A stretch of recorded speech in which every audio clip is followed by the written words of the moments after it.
I got to test the mic. Okay. I apologize. These green lines look like a cool visual effect, but it's just something from the projector which broke 2 days ago. It does. It looks like though that I should have my turntables up here. I'm sorry, I forgot. That's not funny. Yeah. But I'll start here. So I exist at Cold Spring Harbor in between two worlds, artificial intelligence on one side and neuroscience at the other. Cold Spring Harbor has amazing for both, so I'm proud to be there for that. But I thought that would give me an interesting perspective about how they interrelate, and whether, as we now all engage with artificial intelligence, at least in the news cycle, but perhaps you might bring up ChatGPT in your browser. I thought it'd be important to talk about, is that really like that's on the back end? As we interact with technology, it's really easy to throw human likeness into digital systems when they're trying to pretend to be like us. But I feel like at the intersection we can see, okay, well, what's true and what's not so true about these systems. I remember I was listening to an interview with Ezra Klein and Sam Altman a few months ago, maybe more than that. And Sam Altman claimed at the time, this is going to work because it works like humans do. Like, we do the same thing. And of course, I rolled my eyes at the time, but hopefully I can explain a couple of reasons why that's not quite right, but maybe there was some truth. And if so, what was that truth? But I have another motivation also for coming up here, which is to talk a little bit about the vision of my field, computational neuroscience, of what mathematical models are trying to do, and what they ended up doing in part with ChatGPT and the like. So I want to start here with this blank, now green slide. Actually, this slide's not really the point. I actually want to ground this not in AI, but in our experience, our mental experience. So everything that's happening in the room right now, like your experience sitting where you are or standing, listening to my voice, all of that is, according to the central dogma of neuroscience, the electrical activity of neurons in your brain. And so as neuroscience progresses, in my reading of neuroscience, the aim is to provide a definite linkage between these two worlds, between the psychological side and the biological, the physical reality that is a bunch of squishy wet cells in our brain. And now I don't have anything concrete to say about the hard aspect of that problem, the subjectivity. But even the correspondence between these two provides a really interesting set of questions. Like I can ask the memory or thoughts of my grandfather who recently passed away. Where is that, and what is that in my brain? Because surely that's in there somewhere. You can ask like my mood and my anxiety. What does that correspond to at the least in my brain? And if I were to go in, or if someone else were to artificially change the activity of my brain in some way or another, how would that manifest for me? So these are all questions of correspondence. And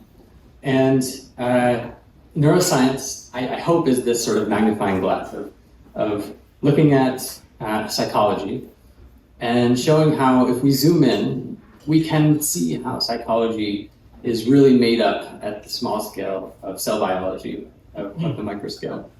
I think a maybe more typical way of doing this, like linking levels thing, would be to have something in between cell biology and psychology. Neuroscience is hopefully here in the middle. But this is a really hard problem, of course. It's hard because whatever it is that we use to link the scales has got to have a little bit of both ends in it. Like this thing in the middle, it needs to have cell biology concepts at the same time as it needs to have psychological concepts like categories, memory, fear, and that needs to be connected smoothly. Now, all of neuroscience is doing this to some regard, but in my subfield of computational neuroscience, we use mathematical models as these things that contain both. So these are things that have things that are like psychology in the one end, hopefully, and the things that also have things that are like cell biology on the other. Of course, as abstractions of that physical reality. This has been going on for a long time, and this sort of way of thinking gave us neural networks as ideas back in the 80s and a long while before then, back to the 40s. But really in the 80s, they started picking up steam as people started to figure out how to make at the least psychological concepts. And fast forward to today, a lot of those have found engineering success now as large language models that we interact with. And the question as well that I want to press on a little bit is whether the vision that OpenAI has presented to us of large language models that you can go on to ChatGPT or take Claude and talk with them, whether that was any sort of success as to this original problem, or whether it's replaced it with something else entirely. So I've prepared three, I promised a few differences that I can tell you between these systems. And I have three that I'll tell you there are really tons. There are endless nuances that you could point at, and some are quite obvious and some are not. But I've chosen three that are sort of in this middle realm of maybe not totally obvious, but should be interesting. Before then, I do think it's good to ground with what they get right, by which I'll also just sort of explain what I kind of mean and how these things work at a high level.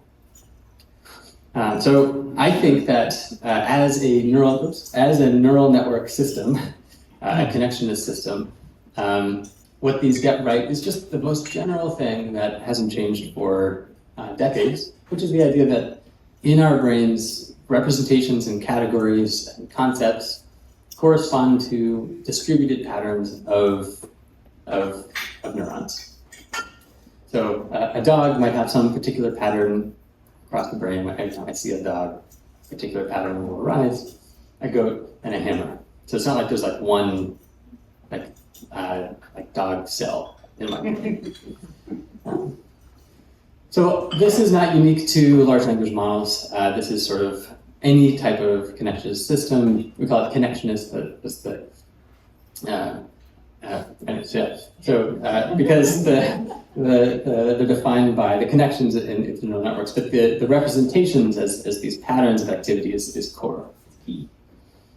More specific to language models is this idea of predicting a next word in this feed-forward system.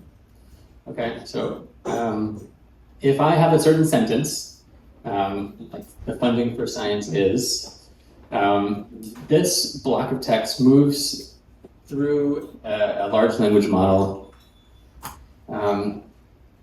essentially left to right, with no recurrence, no things that might trap those words inside. As it moves through, no traces left, except the output, and the output might be whatever these systems are trying to do, which in this case is to predict what word might come next.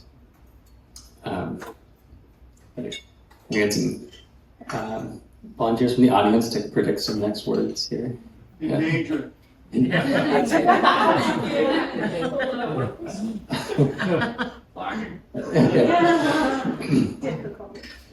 Well, I won't editorialize here.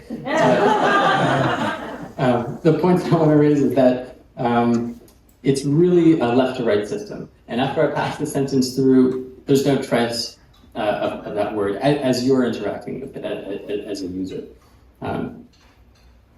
And the last thing is that this, because they're trained by and large on first prediction, and then there's some reinforcement, so certain types of things are better to predict than others. Like it's good to answer a math problem correctly, even though there might be a lot of incorrect answers out there.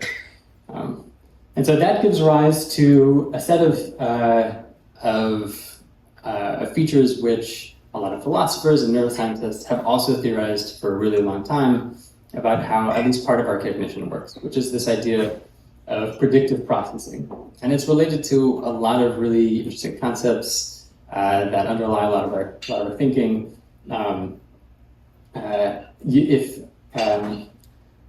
I'll let you associate yourselves if you know some of these words, but because a lot of this is this idea that much of our cognition happens automatically, really quickly, and due to the association of that with all our previous experiences in our lives that we may not be holding consciously in our mind at that time. And it happens very quickly. Some thinkers, the dichotomy, I guess, the alternative to this would be conscious deliberative thought, where you're really sort of working through something for a while. I think it was Daniel Kahneman who proposed this way of talking about these as system one being one style of thinking that's very fast and automatic, and system two that's deliberative.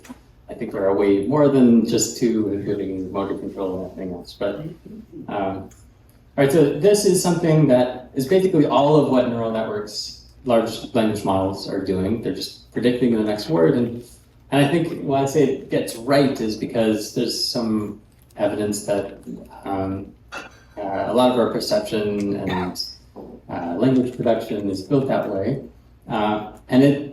People weren't quite sure how much that was an important factor, and it's been interesting to see the success, like how far you can get just with that. Not just with that, because there's much more. And here we're still kind of at the psychological level. These are psychological concepts, right? Okay, so now, as promised, I'm going to talk about three things that just aren't there at all. How many people can recognize this individual? This one in the front. So this is a photo from the early 1950s of a patient named HM, or of the initials HM, who's famous in neuroscience for a surgical procedure he underwent to cure his epilepsy at the time. And he underwent the procedure, and he came out, and if you walked into a room, he would have appeared quite normal. But if he came the next day, he wouldn't remember you at all. And it was through this striking observation that people realized for the first time that our memory is dissociable neuroanatomically into a few facets. One is episodic memory, our ability to remember things that happened in the past as episodes multiple days ago. Then there's also short-term memory of things that happened recently, which HM could do perfectly fine, and also procedural memory, such as learning to play the piano, which in later experiments, HM was an intensely researched individual up until his death in 2008, participant in hundreds of studies, and in one of them he learned to play the piano, which he could do even though he had no memory episodically of ever having sat down to do that before. Now, interacting with ChatGPT is kind of like this. I want you to have this sort of idea that it's a system with retrograde amnesia. You can sit down and talk to it, but once it's out here in distribution, that conversation has no way of ever going back into it or being remembered in any sense. Now, it might be represented, like you might remind HM, this is what we talked about yesterday, and you'd be like, okay, I can get that. But you won't actually remember. So this is a consequence of the fact of these being very, these like left to right feed forward systems with no register.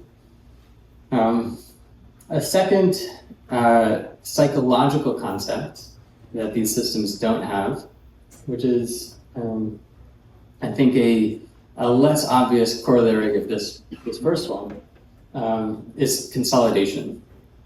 Now, consolidation refers to a suite of concepts in neuroscience about the ways in which we integrate our experiences and the knowledge that we gain from them into ourselves and our worldview. Now, we know we do this during sleep, or at least that it requires sleep. And it's by this process by which you'll be able to reconcile to beliefs of yours which might not be consistent. For example, HM received his surgical procedure when Dwight Eisenhower was president in 1953. later, he could never tell you who the current president was. You might ask him, who was the president? And he would say, well, I believe it's Dwight Eisenhower. But that wasn't the case. Now, it's not just then that he couldn't remember specific events that occurred in the past, but he couldn't integrate that into a general schema of what the world looked like, what the structure was. And so similarly, when you're interacting with a large language model, it might often be wrong. I'm sure you've experimented perhaps with and so it's a natural reaction to argue, no, like that's not true. Unfortunately, because it can't remember, it is also not able to integrate that back into its system. So there's really no use arguing with these systems. It's not going to remember or consolidate. I think this is also closely related to this problem that is really is not only preventing their use, but also causing a lot of damage, which is their propensity to hallucinate. People call this, basically it just means saying false things and being totally confident about that. They might say one thing in one context to somebody else down the street. It might say something else altogether, depending on what you've prompted it to say. And this is really, I think, a consequence of during its whole learning process, never having the ability to go to sleep or to think offline and be able to integrate experiences back into one collective whole, which is, I think, one of the main reasons we can't trust these systems currently as arbiters of truth. Now, those are two psychological level concepts, but I do think these models, this class of models, of computational models, ought to be able to tell us something about ourselves, which is to link these psychological-like things back down to the neural level. Now, these systems, in order for us to actually do that, well, they would need to do that, which they really don't, except for the fact that there are individualized neurons, neuron-like things that integrate into information. They miss a lot of really important things.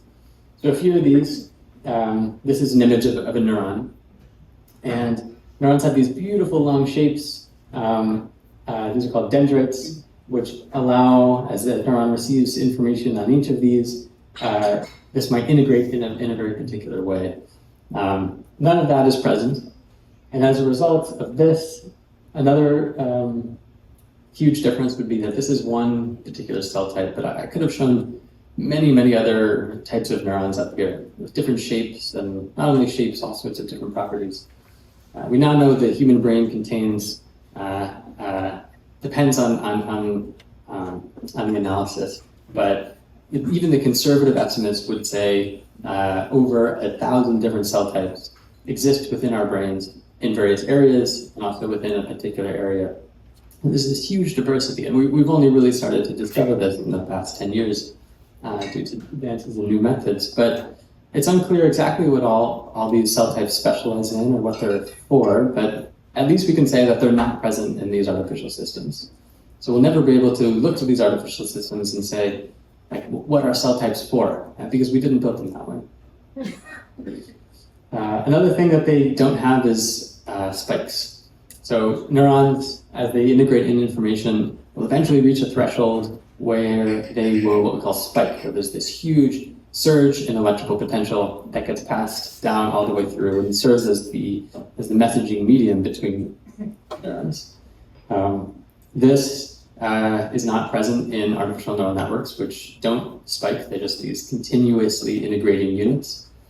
And as a result, this is likely one reason why neural networks are very energy inefficient. So they take huge amounts of energy. Massive data centers are required to do types of computations that you can do after eating an apple.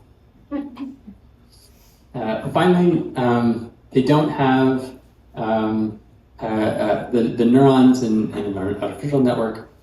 They basically always act the same way. But a real neuron, amid all of the genes that it's expressing at a certain time, some of those are receptors for neuromodulators. And I'm sure you know some of these, like serotonin or dopamine or adrenaline.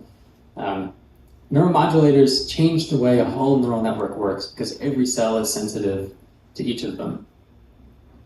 And this underlies a lot of our general behavioral states and also our mood.